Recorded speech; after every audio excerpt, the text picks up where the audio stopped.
আপনি কি জানেন সামাজিক নৈকট্য চাওয়া কি পায়রার মধ্যে ফ্লাইট রুট উন্নত করে? আসুন জেনে নিই সেটাই বিস্তারিতভাবে। নতুন গবেষণায় কবুতরের অর্থাৎ পায়রার ফ্লাইট রুটের সামাজিক প্রভাবের দিকে নজর দেওয়া হয়েছে। একটি কম্পিউটার মডেলের সাথে কবুতরের জোড়া ফ্লাইট প্যাটার্নের তুলনা করে গবেষকরা দেখেছেন যে ফ্লাইট পাথগুলি উন্নত হয়েছে কারণ অল্প বয়সী পাখিরা বয়স্ক পাখিদের কাছ থেকে রুট শেখে এবং রুটের উন্নতিও করে, যা প্রজন্মের পর প্রজন্ম ধরে সামগ্রিকভাবে আরও দক্ষ রুটের দিকে পরিচালিত করে। অনেক পাখির মতো পায়রা সূর্যকে ব্যবহার করে এবং পৃথিবীর চৌম্বক ক্ষেত্রে অনুধাবন করে, নেভিগেট করে। যদিও এই ইন্দ্রিয়গুলি পায়রাকে তাদের বিয়ারিং খুঁজে পেতে সাহায্য করে, তারা সাধারণত সব কার্যকর পথ তৈরি করে না।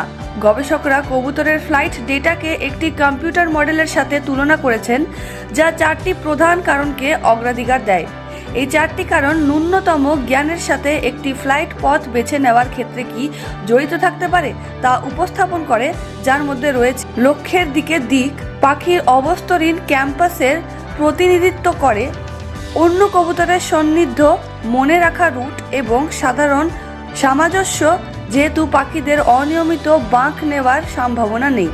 মডেলটি উভয় দিকেই শিক্ষা প্রদর্শন করে। প্রত্যাশিত হিসেবে ছোট এজেন্ট রুট শেখার মাধ্যমে বয়স্ক এজেন্ট থেকে উপকৃত হয়।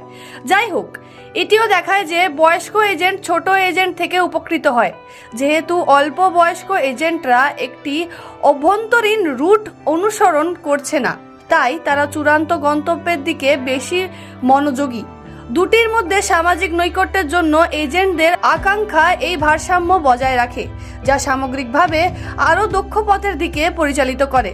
উপরন্তু এই ফলাফলগুলি পায়রার বাইরে অন্যান্য প্রজাতির ক্ষেত্রে প্রযোজ্য হতে পারে, যেমন পিঁপড়ে এবং কিছু ধরনের মাছ, যা স্মৃতি এবং সামাজিক কারণের উপর ভিত্তি করে ভ্রমণ করে।